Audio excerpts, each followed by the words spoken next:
I want to introduce Strutin-Belinoff, who's going to give the talk today. He's a licensed mental health professional who specializes in mental peak performance training in athletes. I didn't even know that there are professionals that specializes in that. I became aware of this field 2 months, and I talked to him extensively. He specializes in working with youth to adolescents, collegiate to professional athletes, and he's done a lot of work with professional athletes in North County.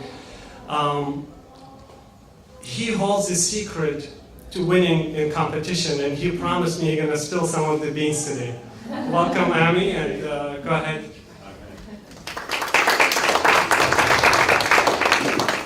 Thank you, Hassan and JC. I think I can call you JC now, Juan Carlos. Thanks for the introduction, and thanks for everyone coming here. And just want to say thanks for inviting me.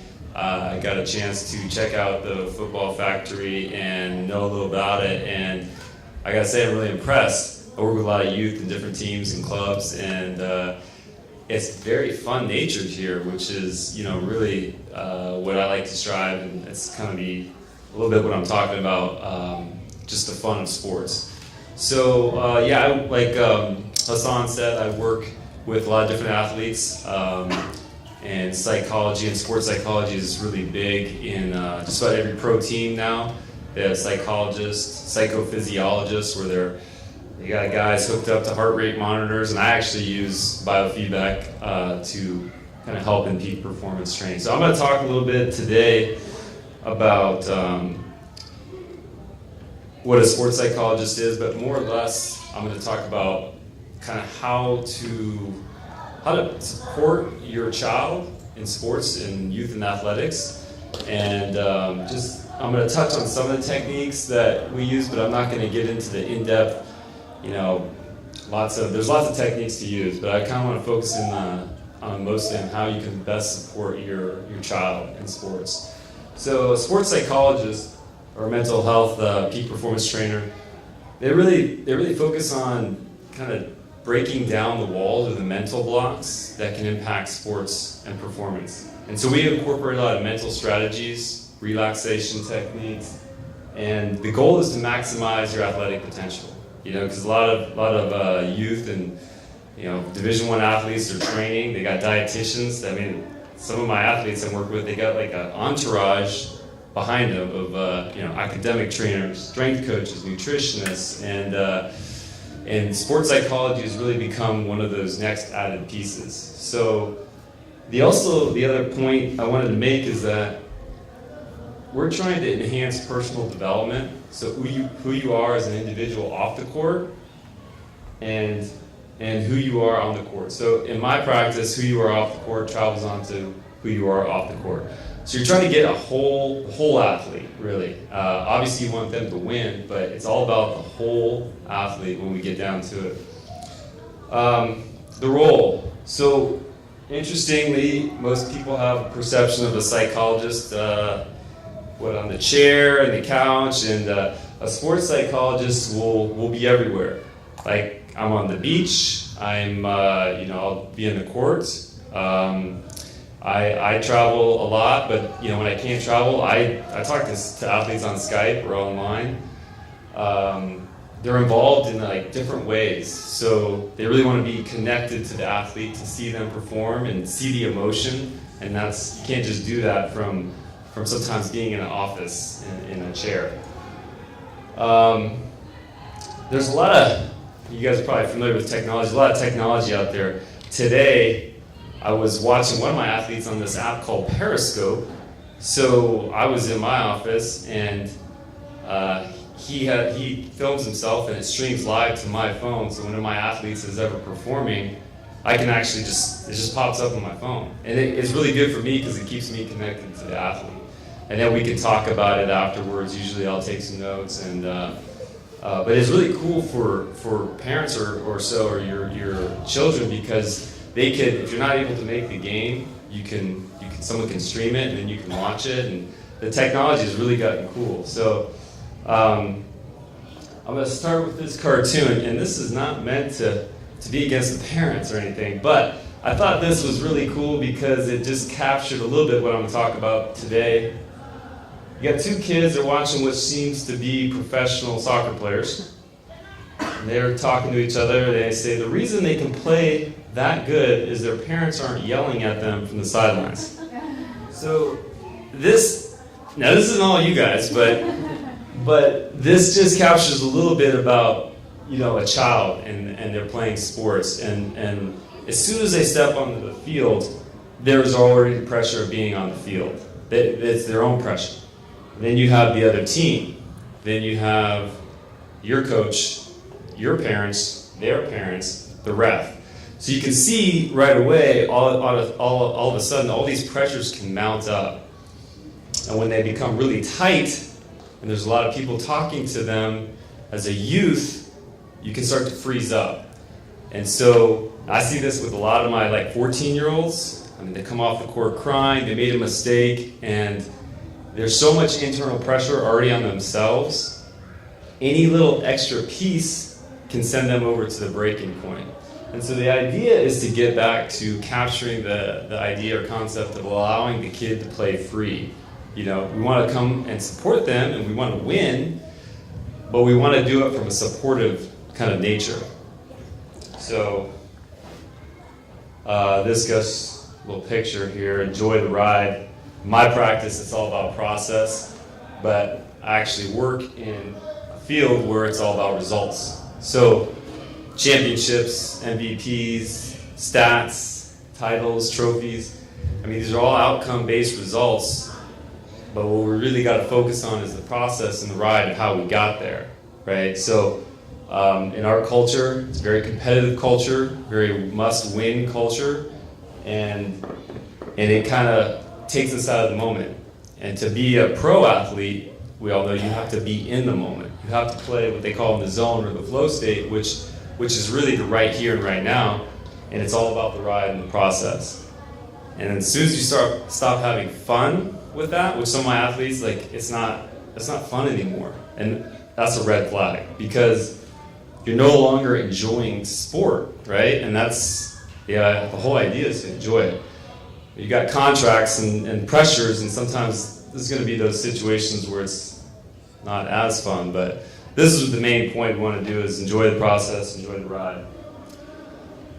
So just going to touch a little bit on some of these. These are some of the main principles sports psychologists work in is goal setting. We all have goals. Self-talk, I'll talk about that a little bit later. I do a lot of visualization and imagery. And I've actually been able to do it with the youth. It's a higher developed kind of technique, but once I get them breathing, we'll take them through some visualizations about fear, even just how they perform, like shooting or stuff like that. Motivation, focus, relaxation, and mind-body connection. So in sports today, it's really, like I mentioned, psychophysiology. It's your mind connected to your body, and the performance that comes out of that is going to be, if you can really kind of create a synergy between those two, you can have very good outcomes. And sports psychologists help with that. So here's, I'm going to give you an example of, most of my athletes, I'll work with this. In most sports, you're going to make a mistake. Something's going to go wrong.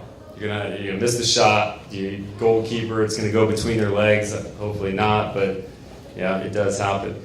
So the first thing that usually reacts, and we all do this, is we get that fight or flight. And a lot of times in youth, it's that negative concept of, I messed up, I suck, I can't do this, I always mess up. And that starts a negative cycle. And pro athletes do this too. So what we do is we walk them through, and we'll do this in my office. Deep breathing, we take a deep breath. We change the conversation in the head. We switch it real quick. So the breath is meant to break up that negative pattern, and then you insert it with something else. A lot of it's real quick. Next play, next shot, get the next one. Or it's something about what they need to do. Yeah, I know we missed the shot, but what am I doing wrong? I have to bend my knees, I have to move my feet. So we'll do that, and then they'll correct their posture, and we'll resume play. So we get this down to the point where they can do this in 5 seconds. because sports is moving quick, you don't have time to sit there and talk to your psychologist and like, man, I really feel badly about how this went down, and that's why timeouts are good. Sometimes you can call timeouts, but this process is really what we try to focus on. Again, my approach is mind, body, spirit. I do a lot of breathing with my athletes, a lot of diaphragmatic breathing. I use biofeedback mechanism called heart rate variability. It just helps with your breathing. Canadian national team, US team, like a lot of pro teams are using this type of equipment. So I wanted to identify a little bit for youth the different kinds of sports. So we have cooperative play and competitive. And there's a big difference here because cooperative is more the play that we did when we were kids. Play hide and seek, we'd get a bunch of buddies together, we'd go play soccer in the streets or football or tag or tackle. And there's not really any parents, there's no structure, and you're just playing. And the kids have to figure out how to problem solve on their own. They have to figure out, the ball was in, the ball was out, and then they start arguing, and we don't want to do this all the day, so they got to figure out how to problem solve. Usually it's more fun, it's unstructured. Competitive is higher stakes. There's wins, losses, contracts are made, agents, time and money from the parents. You got to put in time, got to put in money, you got to figure out transportation, individual successes, there's championships, there's titles. So we've got two distinct different levels of play, and the idea is, and I think Football Factory is doing a good job of this, is you're taking your cooperative play, the fun, and you're putting some competitiveness with it. And that's the idea, and I think that's where you get your greatest success, is when you can keep it flowing, keep it unstructured, but structured and fun.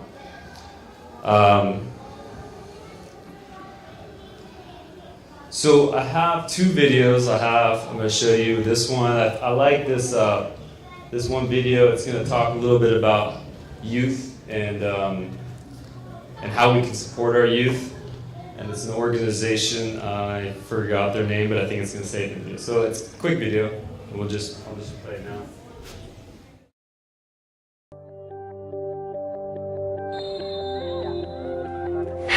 You're teaching me to hate this game. You're teaching me that if I don't win, I'm a loser. You are teaching me to disrespect officials, to bend the rules. To show no respect for my opponents. You are teaching me to win at all costs. 70% of kids drop out of sports by the age 13. It's disturbing. Sideline confrontations, coaches losing their cool. What are we teaching our children about the game?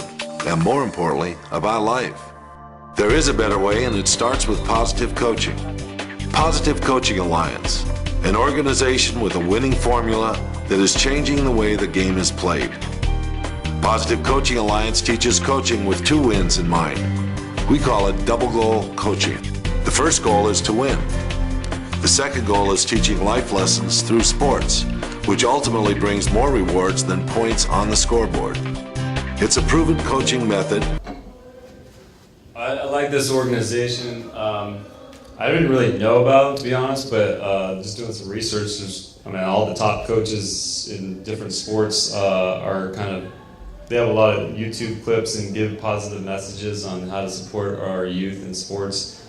And I really liked it because it captures the essence of what we're trying to do, is just build life lessons along with, obviously winning is fun and it's important, but more than that, being able to have a youth learn life principles. Some of my athletes that get to college and scholarships and all the demands of being a student athlete are really, really, really demanding. And the ones that really thrive are the ones that have learned some of these, life lessons of how to thrive with stress, how to communicate, how to talk to coaches. Is really, really, really important. So I have one more video, and I try to do something with soccer, so I have a brief video from Chris Klein, who's the president of the LA Galaxy. He's also part of this organization.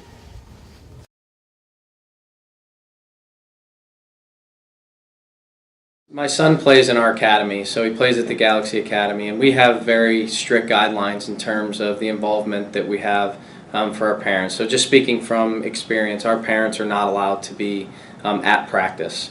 We very much think of this as a learning environment, and we don't go sit in our kids' classrooms every day when they're learning. So also what they have to submit to when they're on the sidelines in our games is we encourage parents to cheer for their sons when they're playing. And I think that that's a positive thing. But things like yelling at the referees, arguing calls from our coaches to our players, to our parents, it's highly discouraged, and we prohibit that. The other thing is that how they talk to their kids. We don't want coaching from the sidelines. That very much is done by the coaches.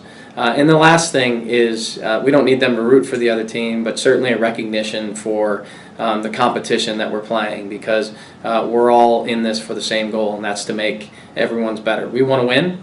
The other team wants to win, but at the end of the day, I mean, these kids are 13 years old, and we're trying to build character that's going to last for their lifetime.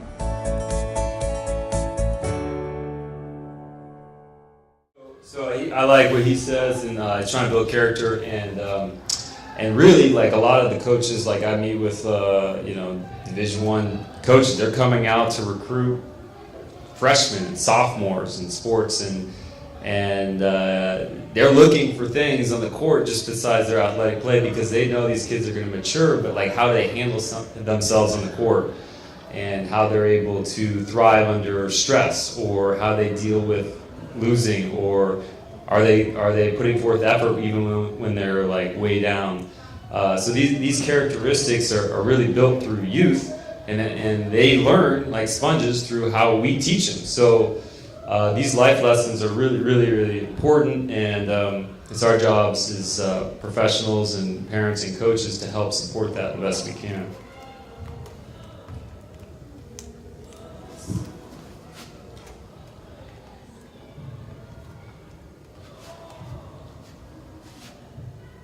So I was reading some literature, and it's really good to hear. I wish I had a kid like that I work with that I could bring up and tell you their experiences. But I did find some literature about, kids were interviewed in this book I was reading, and they're 6 to 16 years old. And these are like exact quotes of what they said when they were talking about sports. And just to say a few, they love learning new skills to be better. They like to push themselves. I like to compete, the challenge of getting better, having fun. On the negative side, they've said it's too much pressure to win, coach or mom is worried about winning too much, getting yelled at by too many people, other team parents yelling at our parents. I haven't really seen that one, but the politics of it all, and some parents getting out of control and are yelling at their kids. I'm not saying you guys are doing this. This is what's going on in our youth, though, and I've actually seen a couple, not so good, incidents I would have, not preferred to see with parents and other parents. So communication styles, obviously, I really didn't need to put the words here, but these are real pictures. These are real parents and coaches yelling at youth. And it's happening less and less, but obviously it's unsafe, it's aggressive, it's negative, and it's fear-based. Kids are already a little bit of a sense of fear already, and when we're coming at them with this type of communication, we're installing more fear. And in sports, fear, if you're captured by your fear, your productivity and your outcomes are going to be poor. Again, you don't really need to have the words with this. You can tell what's going on, and pictures paint 1,000 words. And this is supportive, nurturing, encouraging. It's process. It's patience. So this is the communication style that winning coaches usually are incorporating, and we might as well model it as parents. Before I get to this, I have a couple of youth I work with. They're probably between 12 and 14, and it's very competitive, and they cry. They make a mistake, one mistake, and they cry. And the big idea that I like to get across is that we get in that moment of a mistake, and it's that fight or flight. If you make a mistake and you're not okay with failure, you're going to have a lot of trouble moving forward. And so it's good to foster those feelings of failure without any kind of negative attachment to it. And so this is what I really like to focus on with the youth is self-esteem. Sport's a great platform for self-esteem, building self-esteem. But it also can tear it down if it's not done right. And a lot of times youth make mistakes. And I tell a lot of my youth, if I'm working in a group, like on the court or field, I tell them, if you're not ready to fail, you're not ready to win. Because failure is where we get better. But if it's not treated with support, a kid will see failure, and if there's that negative body language from the sideline, I mean, they see that disgust and that look, it just reinforces to them is that it's not okay to fail. It's not okay to make a mistake. And so the next time they have an opportunity to take that shot on goal or to make that pass, they're going to freeze. And if you freeze in sports, you're done. So we really want to foster that feeling that failure is okay, and that's a growing opportunity, a growing moment. Patience, again, process. Takes a while to get good. You know, I've got some older pro athletes who, I mean, they're still trying to make that top 10 finish, you know, and they've been working at it since they were like 10, you know, and it just takes patience. And kids grow at different ages, you know, different maturity levels, and you never know when that light bulb is going to click, and all of a sudden they're going to be the star player. And then modeling. You know, kids are sponges. Whatever you do, whatever you say, they're just going to incorporate that. And they see everything. Man, they see so much stuff. You don't think they see it, but they see it, and they internalize it. And if we can model team, trust, gratitude, kindness, failure's okay, then they'll internalize that and say, you know, I can do this too. And it's going to make them, when they're in college, and they have these skills and they have these abilities that you put into them, they're not going to burn out, they're not going to give up, and they're going to be successful student athletes and maybe even pro. You know, so it really starts at a young age. I like this quote. I was a basketball player, so fear. This is Michael Jordan. I missed more than 9,000 shots in my career. I lost almost 300 games, 26 times. I've been trusted to take the game-winning shot and missed. And I've failed over and over and over again in my life, and that is why I succeed. So for me, it's a really big point, especially with the youth, to say that failure is not a negative thing. It's one of these things that fosters growth and success. I see this a lot. I see this just pressure, and it's just tough. You know, because these kids are like 10 or 12, and the pressure is just like, you're supposed to be having fun, right? And, but I mean, you know, competitiveness, this stuff happens. But we really want to try to create a reparative, supportive place when they get to that, you know, because they already have enough internal pressures on themselves, and we're trying to relieve that pressure. But pressure is not always bad. So this is a research-based hypothesis called the inverted U hypothesis. And this is kind of the premise of my practice, and without getting into a lot of detail, it's about anxiety and arousal. And I do a lot of work with the nervous system as well, but again, I'm not going to go into detail on that part, but the main part I want to get across is that over-arousal, you can see at the one end, is poor performance. Arousal and anxiety, to me, I use interconnectedly. Low arousal, poor performance. So right in the middle, when you have optimal arousal, you have maximum performance.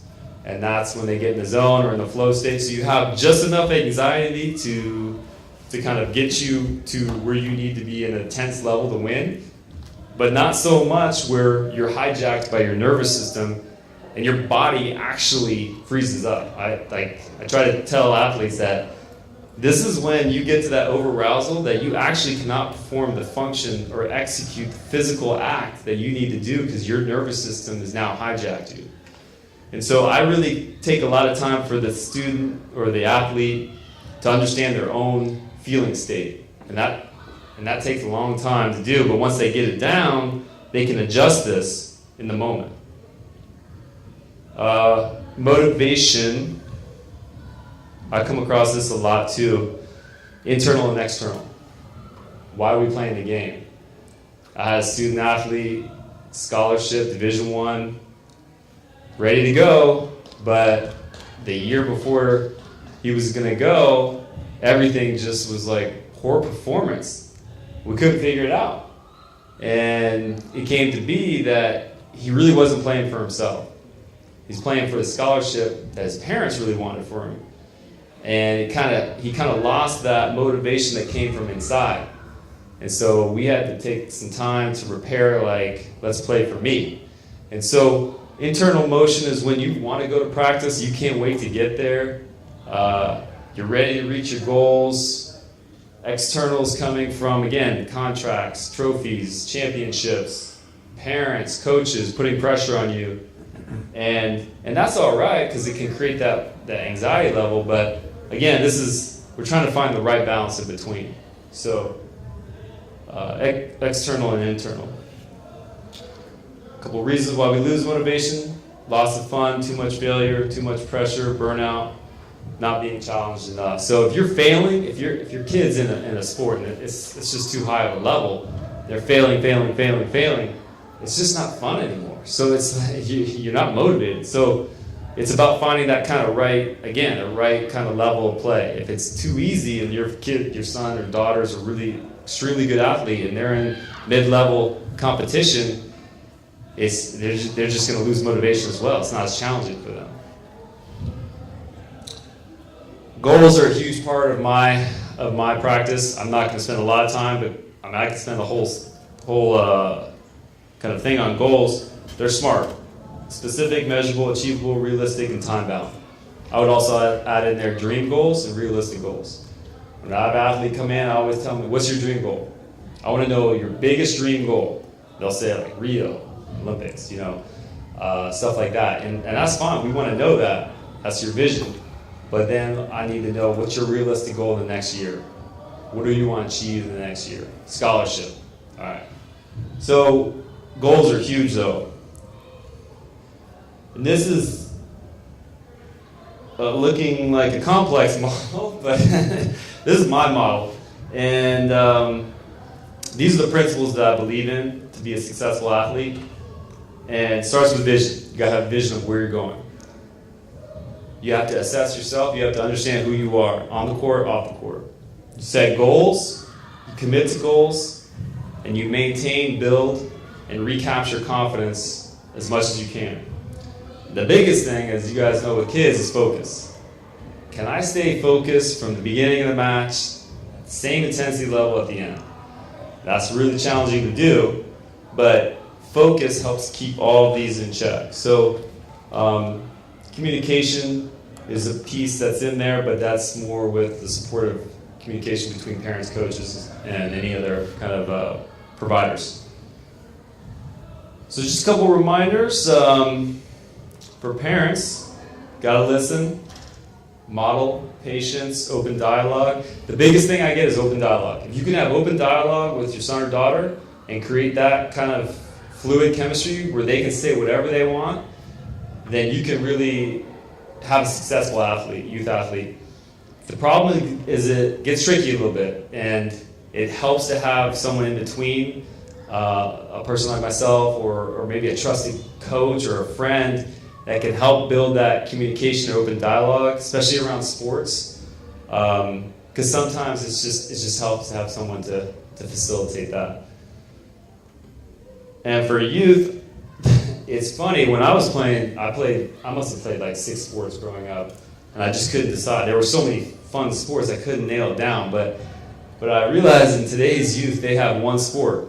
It's 1 or 2 because the competition is so high. It's so competitive. But the problem is they do the same sport all year round, and it's a repetitive motion on the body where the body actually, it doesn't have any balance because it's always doing the same sport. And so I try to get the athletes to have a little cross training, and they, like, I don't know, boogie board, go do something fun, like to mix it up. Have another hobby. I had one of my athletes take up painting just because he was just so focused on the sport. Like there was nothing else when practice was done. It's like, where's your outlet? And wasn't a very good painter, but he picked it up and he actually enjoyed it. And it's about finding those balances to avoid burnout and monitoring playing time. Like for you parents, you know, as your youth get older, I mean, they want to play. And it's that balance of, well, you're going to play this much, but I'm going to have to take you, you know, we got to have some breaks in here. So that's really important. That's a lot of stuff that I come across. And in closing, I just have some links here. I'm part of the San Diego Sports Psychology Association. I'm also part of the Applied Association of Sports Psychology. I've got the Positive Coaching Alliance on here, Youth Soccer. This Team Snap is there's a lot of cool apps and technology out there. I don't know if you guys have this, but Team Snap is like an app to help you organize. I mean, as parents, I mean, that's half the battle, right? It's just organizing rides and stuff like that. And then I didn't put on Periscope, but Periscope's a cool app too, because you can, you know, when your kid gets older, or maybe now they can stream themselves live. If you're at the office or you're somewhere else, and you're following them, which I hope you are, it would just pop up on your phone. You can watch the game. So yeah, that's it. So again, I really appreciate everyone coming and the opportunity to come here and talk. And if there's any questions, feel free to open up dialogue for, yeah. Can you talk a little bit about kids that maybe you've had for a while and the points that you see the burnout? Because that's one of the struggles that I have is really understanding burnout. I've never been an athlete. I mentally don't get it because to me you push through burnout, right? Yeah, burnout's a tough one. You really have to, like in my experience, a lot of the youth don't want to stop playing, right? They just want to keep going. But like some of the telltale signs are fatigue. I mean, you can see when an athlete's fatigued, you start seeing more injuries, frustration levels go higher, like a normal play that they would have not had so much problems recovering from or resetting, and they just fall apart, like full on tantrum. I've seen it, and you know, as a parent, your goal is to watch out for that, because the coaches, the strength coaches, the dietitians, that's their role, is to provide that, but they need that support role, and that's the thing that can only come from a parent, in my opinion. And so open dialogue is the other thing. You know, sometimes if you have a sense or a red flag, you're probably right. Like, they're burnt out. And in my opinion, you don't push through burnout, you kind of work around it, and you step back from it. Because in sports, I don't know how many of you guys follow, soccer, NFL, NBA. I mean, athletes are going up and down. It's the longevity of your ability to maintain through the whole season. And they don't get the option to just take a break. Well, I guess LeBron's been taking a week or two here or there, and that's just resting, which they didn't used to do, but you really got to watch that. It's real important. Yeah. I don't know if that answers your question, but it's better to kind of sit down with burnout and have a conversation around it and open up the dialogue, and you be, at some point, the master that's going to say, we're going to take a break. You know, I think, in my opinion, that's the best route, especially with youth. Yeah. Any other questions or comments? The best time to discuss outcome with coaches after games.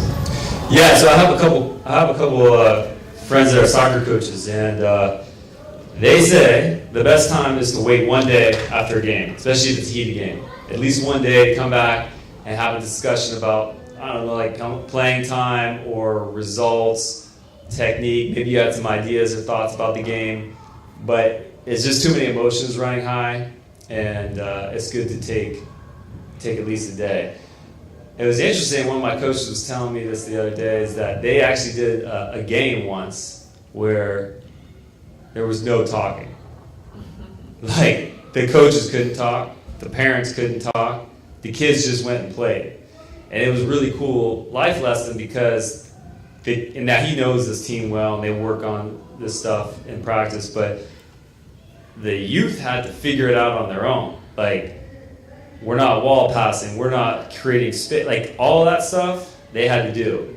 And it was really cool because it was, he said his assistant coach within the first minute was yelling. And he just, it's just, that's your instinct, right? But it was a cool challenge, he said, and it was a great learning experience. Not that you need to do that, but it was really, really interesting. So, any other comments or questions or feedback that you didn't get closure on? All right, well, appreciate it. Thanks for coming. Great football practice.